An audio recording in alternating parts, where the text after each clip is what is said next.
But then Paul is saying, husband, love your wife. Just as Christ loved the church.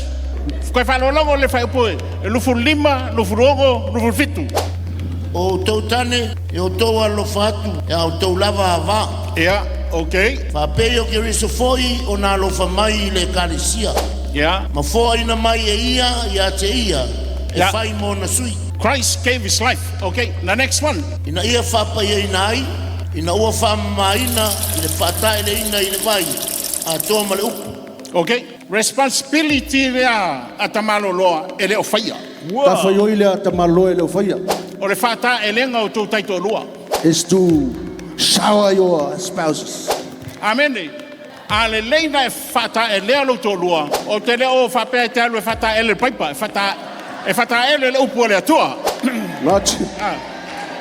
O vai a kwal popolo le akwa ruma le piko i luma. Sanctify your spouses and wives with the word of God. Ai kilkilo le UPU A LE ATUA. Look at the word of Faataele. God. Ina ia whapa ia ina ai, ina ua whama ina, i le Faataele ina i le vai, a toa ma le upu. E Faataele le UPU A LE ATUA.